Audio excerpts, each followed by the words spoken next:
this is Joe Worshpa in Gastonia, North Carolina, 18 miles west of Charlotte, 8 miles north of the South Carolina border.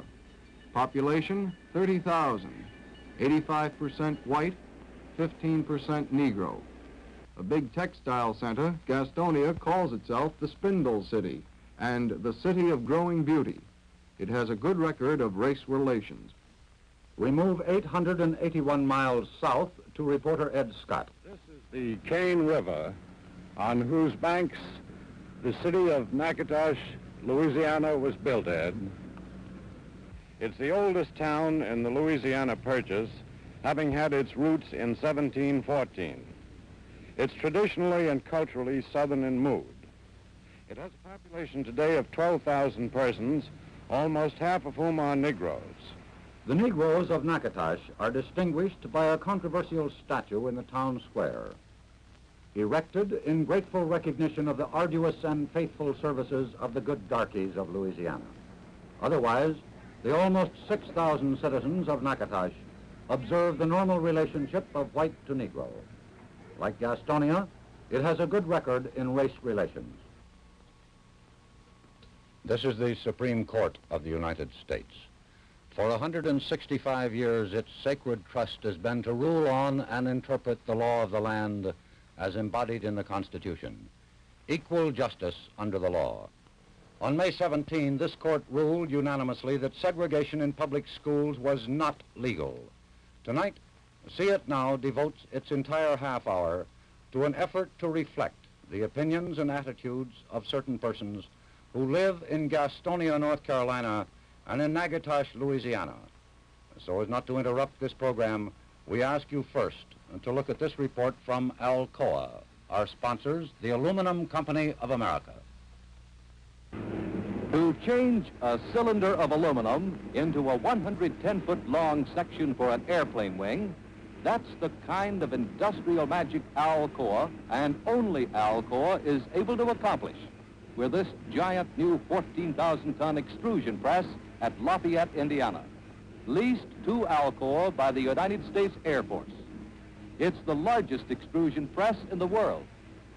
To make one of these giant extruded shapes, in this case an airplane wing spar over 50 feet long, a cylinder of Alcoa aluminum is first heated in a special electric oven and then placed in the new press. The ram is brought up to the cylinder and tremendous pressure is exerted, pressure equal to the weight of one of the Navy's heavy cruisers. Inside the press, the aluminum is shaped by squeezing it through a die. It's like squeezing toothpaste from a tube. After the extrusion has been heat-treated for extra strength, it is then pulled into perfect shape on Alcoa's new stretcher, the world's most powerful, with its pulling force of 3 million pounds. Now, Alcoa is able to make one large airplane part take the place of several smaller parts. For the aircraft manufacturer, these extruded shapes are longer, stronger, save precious weight. They also mean lower costs and faster assembly. But this giant new press can work industrial magic for many other types of manufacturers. It can produce light but strong extruded shapes for the building of ships, for fast rolling trucks and trailers, for streamlined railroad cars. All of the extruded shapes, larger than ever before, thinner yet stronger than ever before. The new 14,000-ton extrusion press is one more example of how Alcoa, since 1888, has continued to meet its responsibilities as the nation's first and leading producer of a vital metal, aluminum, by Alcoa, Aluminum Company of America. There is no such thing as a typical southern town. We selected Natchitoches and Gastonia because they reflect communities in two distinct parts of the South. We start with Dave Gillespie of the Gaston Citizen. Our greatest need at the moment is level-headedness. Whites of the South should not panic. Negroes should not whet their impatience. It is impossible for the South to turn back the clock and undo the injustice that was done to the Negro when he was brought into slavery. We cannot wish him away. We cannot close our eyes to his presence. The matter of educating the Negro is only one facet of the question, but the manner in which we handle it, under the principles of the Constitution, will set the pace for the solution of other phases of the so-called Negro problem. In a day when many nations and races are looking to us for leadership, to peace, and to freedom, we need to reflect in our own country the traditional American virtues of justice and fair play. All parts of this country, not only the South, should do some real soul-searching in this respect. Next, Kay Dixon, who runs the Gastonia Bank of Commerce. Frankly, I'm troubled. I had hoped for a decision of the Supreme Court that would be something in the nature of a straddle. I was opposed to Earl Warren being put on the Supreme Court for several reasons. I thought that he did not have sufficient judicial experience, and I was satisfied that he would not be sympathetic with the Southern viewpoint. Now, while this decision was unanimous, yet the Chief Justice masterminded it and rendered the decision. North Carolina, in my opinion, has the very best of race relations of any southern state, and I would hate to see that disturbed.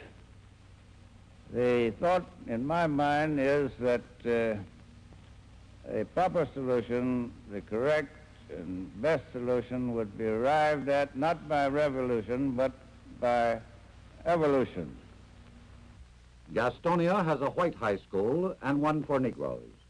This one is for whites.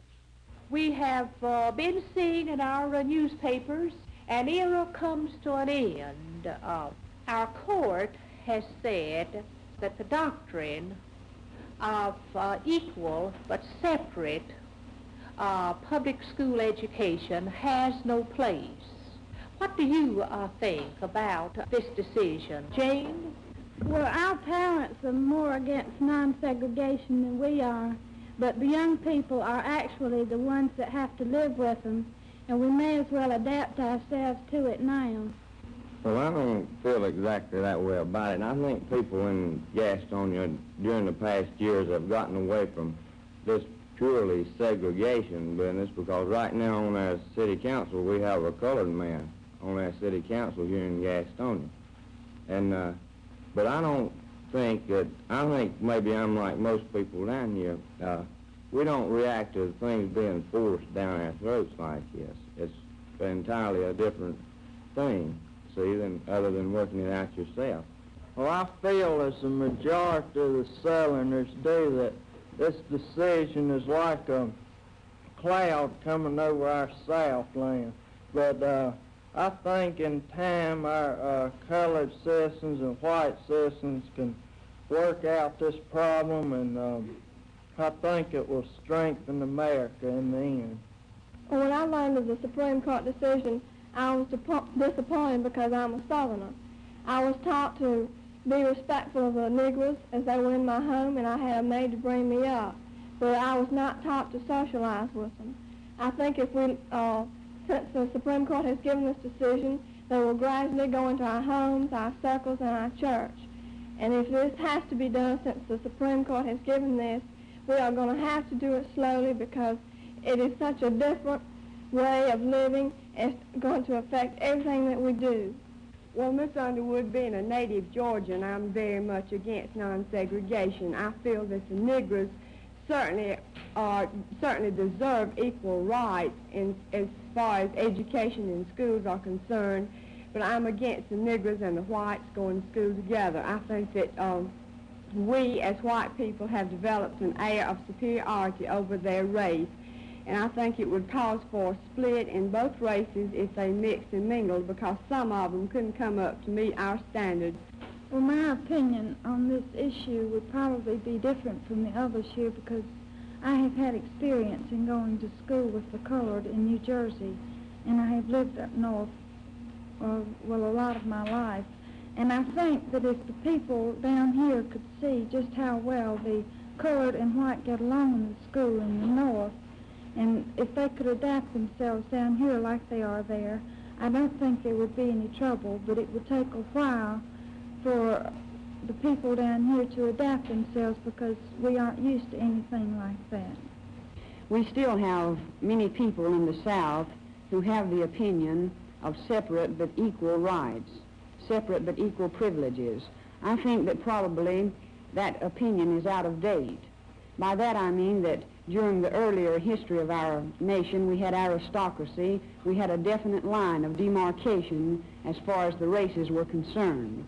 I think the Southerners have progressed to the extent now that we can approach this decision and this question as open-minded individuals, and I think we must do it that way, or else we will never solve the problem. That old opinion, that old school of thought is out of date. This is Highland High School on North York Road. History tells us that we have much to remember if we were to study American history. There are a number of events that the American people can never forget. To mention a few, the discovery of America, 1492. The Dred Scott decision is handed down by the Supreme Court, and the Proclamation of Emancipation, and perhaps during your time, the development of the atomic bomb. On Monday, May the 17th, Chief Justice Warren read the decision of the Supreme Court justices, which ruled out segregation. I am pleased personally at the vote that was handed down, a 9-0 vote. It proved that the American people are thinking, that our statesmen are truly living up to expectations, that they are basing their opinion on our religious belief, basing their opinion on democratic living. Suppose now we hear what ideas you have on the Supreme Court decision. I like the Supreme Court ruling on segregation because I think that we as Negroes can get a broader education and can advance farther than we have in the past. And one other important reason is as the communists cannot use this as propaganda against the democratic form of government. The segregation laws were created at a time right after the Civil War when there was intense feeling against the Negro, when the whites had only thought of the Negroes as working in their house and so forth. And you must realize that it must have been sort of hard for them to get used to someone being accepted as their equal after working for them, and something as though a cat or a household animal or something that you expect to see, but there is no great love for. And these laws are old, and they were created by people who had nothing to do with this modern civilization of ours, and they are altogether outdated. I'm pleased with the issue that segregation has ended, but for myself, I would not like to attend the schools with the white children because of the fact that we aren't welcome. And I think that the consequence will be a mixture of Negroes and whites, but the consequence will also be an embarrassing situation to the Negro. 3 days after the Supreme Court decision, the Parent Teachers Association met at a white elementary school. Gastonia, and I'd like to know what some of the rest of you think, and I'd like to hear some opinions from some of the rest of you. I'm a classroom teacher here in the school. Personally, as a teacher, I wouldn't mind teaching both colored and white children because I don't think that there'd really be any problem. I think where the real problem would be in the home, because that's where you learn your prejudice is at home, and you've got to educate these parents. Thank you. This problem is not something new. We've seen it work itself out in the armed services here in the South. We've seen it work itself out in the postal services. We've seen it work itself out in the police forces of our communities or through the South. We go into the stores with colored people. We try on the clothes that they try on, and we buy them that they have already tried on, and they seem to fit us, and we seem to like it. I believe with all of my heart that this problem will be worked out. I hope that it will be worked out gradually. I hope that they can enter the first grade and work from there on up, and then it will work itself out so gradually that we will not be conscious of the fact that we've had a problem.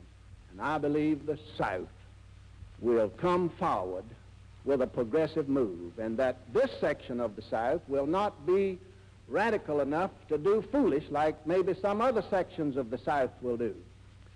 As for me, The Negro, it PTA. was something that I had looked forward to with anticipation, because had the Supreme Court ruled otherwise, it would have, to my mind, been somewhat of a letdown, or the United States would have lost face in the world because of the problem of segregation. As of now, we will have some views from Mrs. Hope. Madam Chairman, in my opinion, we don't want to be in the home and sleeping and doing with the white people. We want to live free and feel free. We want schools like they have. We want streets like they have. We want homes like they have. We just want the same wages. We work like they do. We want wages like they do. We don't want to be in their homes and in their schools. We want schools of our own. We are people, just people. And we have children, and we want our children brought up just like the white people brought up, but we want them to be just them. We want them to be ourselves. We don't want like a heap of them think we want. We want freedom in every way and everywhere. We want to feel free.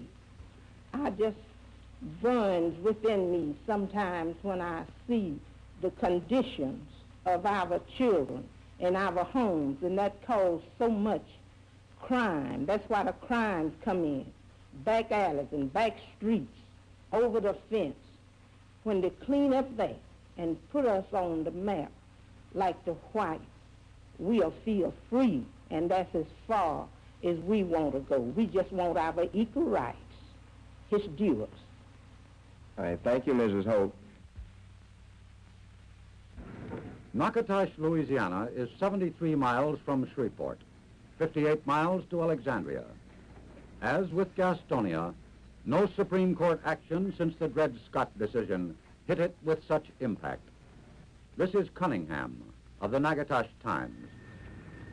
We believe that the Supreme Court decision ignores the fact that, for good or ill, the white South pays almost all the taxes that go to the school system, and that he who controls the purse had better be considered in making plans. It is this factor that makes us decide that Monday's decision may well turn out to be a disaster for the Negro.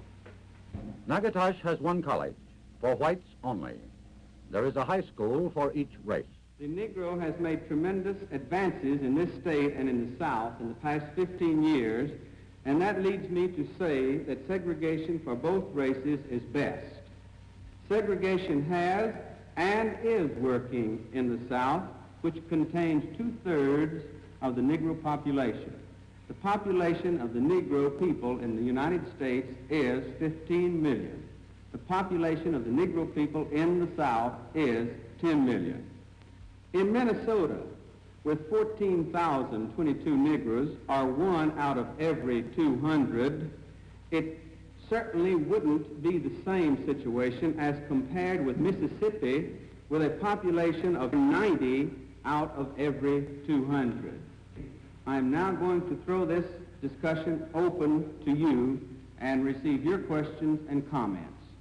Even though the Supreme Court has passed a ruling that segregation should be abandoned, that's no sign it will be. I believe that the Negroes will still go to their school and we'll go to our school, unless they have some system of zoning, and that wouldn't work in Natchitoches because the whites and the colors live too close to one another. You just couldn't zone it off anyway. There'd be whites going to colored school and coloreds going to white school, just a few, and those few would be very unhappy.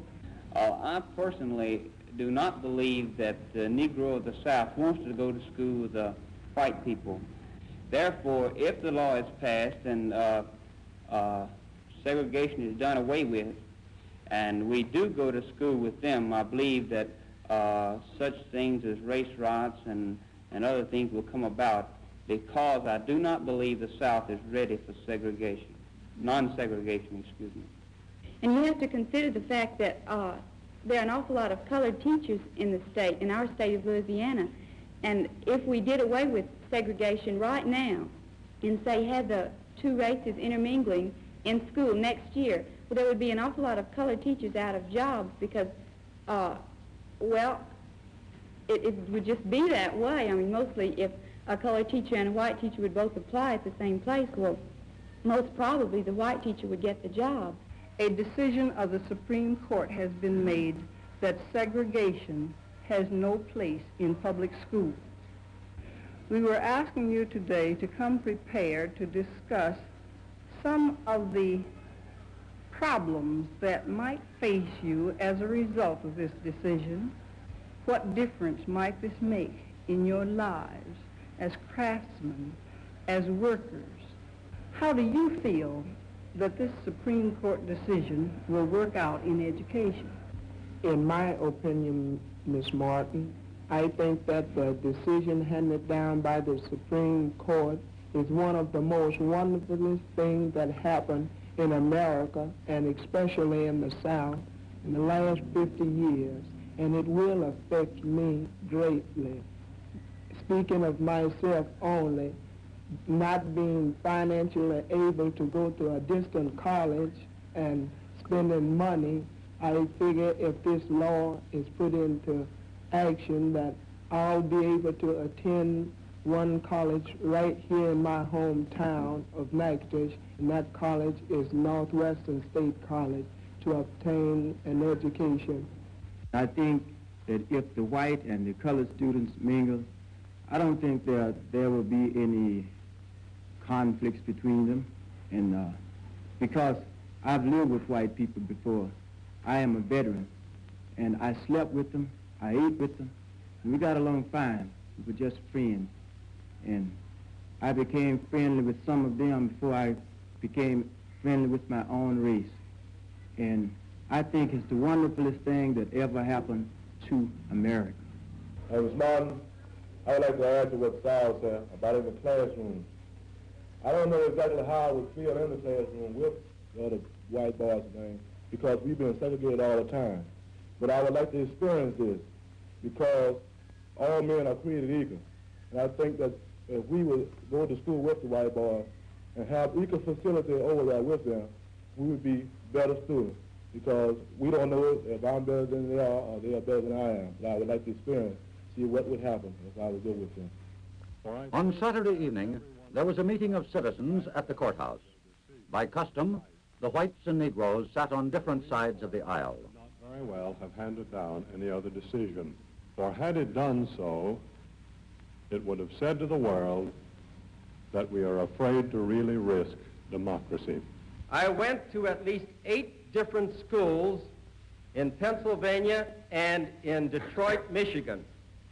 And in all of my years in the elementary schools and in the high schools, I did not meet one Negro teacher during all of those years under a non-segregated system. Professor Williams. Mr. Chairman, Mr. Mecker, are there as many Negroes in the North as in the South? In certain areas there are, and I believe in proportion to population you don't have as many colored teachers in the non-segregated areas of the North that you have in the South. If I'm going to a state-approved school, coming out with a certificate approved by the state of Louisiana and recognized by the nation, and I'm only qualified to teach my children or colored children, I have no business in a classroom at all. If my education or my training doesn't enable me to fix as good a pipe as a plumber as there can be found anywhere, if my training as a shoemaker does not train me to fix as good a shoes as can be found any place, if my training to use the surgeon's knife, if you will, does not train me to cut on one human being who has the same anatomy as another, I dare say my training has been at fault. I have no business in a classroom at all. I don't think the decision of the Supreme Court is right. I think it's taking away states' rights. And I believe our country was founded on the principle of a democracy for the people and by the people. And I believe that you people, our colored people, will agree that Louisiana has done all they could to give equal opportunities to all people, regardless of color, race, or creed. And we should give everybody equal opportunity.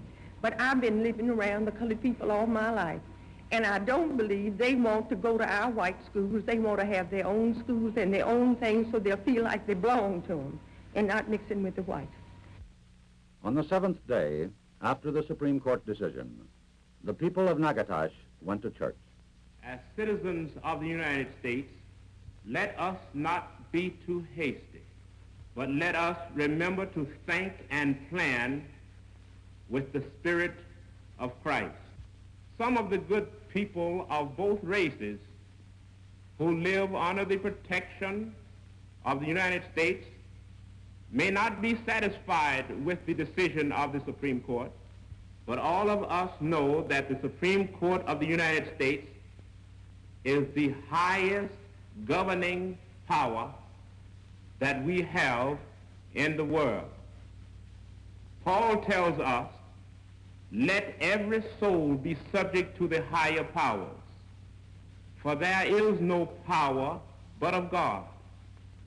The powers that be are ordained of God. Whosoever resisteth the power resisteth the ordinance of God. Amen.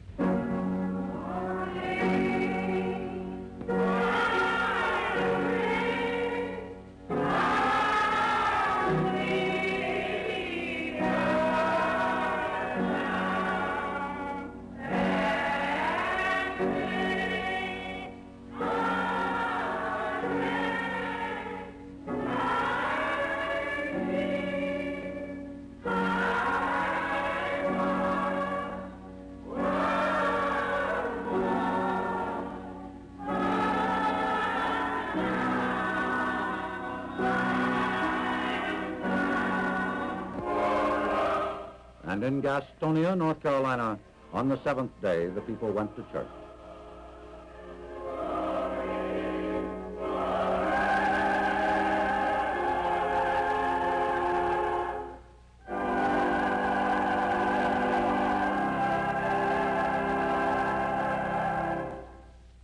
My own heritage is rooted in the South. My father, born in 1847 in South Carolina, owned slaves for a few years. He lived through the hard days of Reconstruction and under the carpetbagger, and yet he came to adjust himself to these new economic conditions and to change the race relations. And I suppose the last area of my own life to come under the influence and dominance of Jesus Christ was in my own attitude towards the Negro. And so now for several years I have held the conviction, and I still hold it, that the practice of segregation cannot be defended on the basis of the Christian religion. And now that the highest judicial body in this republic of ours, consisting of 9 men appointed by 3 different presidents of the United States, has given this unanimous decision, I feel it to be my conscientious duty to do my best to implement this action helpfully, patiently, lovingly, and realistically. We have tried to hold a mirror behind 2 southern cities as they debate and discuss seriously and soberly a new aspect of an old problem. There will be no closing commercial tonight, but it is a privilege to tell you that See It Now is presented and made possible by Alcoa, the Aluminum Company of America.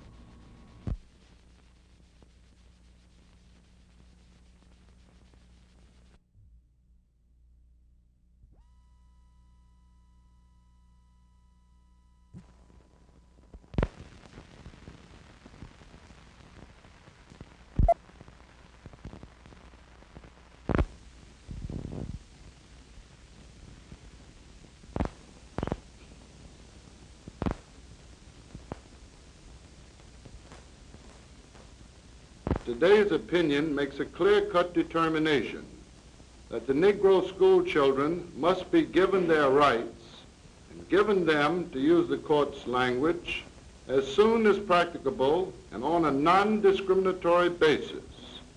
By force of this language, counties and states holding up their desegregation program because of the continued existence of state laws requiring segregated schools are now free to act and to desegregate their schools in conformity to the May 17th decision. Thus, with this type of cooperation on the level of these states and counties throughout the South, we are confident that desegregation will proceed to open the door to true democracy for all of the children of our nation. We are gratified by the Supreme Court's decision today in reaffirming its opinion of May 17th of last year to the effect that racially segregated public school systems were unconstitutional. And in the decision today, the court directed the lower federal courts to see to it that all of the local school boards involved, and here I quote, make a prompt and reasonable start toward full compliance with last year's historic decision of the Supreme Court.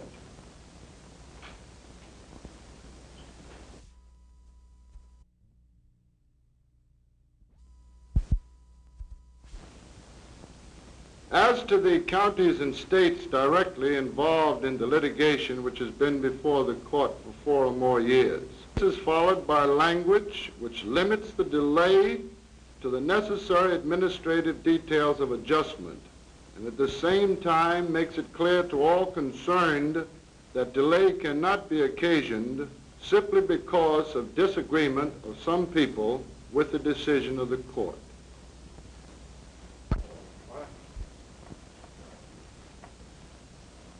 Other areas of the South not directly involved in this litigation have been given clear-cut notice that all provisions of federal, state, or local laws requiring or permitting such discrimination must yield to the principle as set forth in the May 17th decision. The association and our local chapters and our entire staff stand ready to cooperate with all officials, state and local, who are willing to proceed toward desegregation as promptly as possible.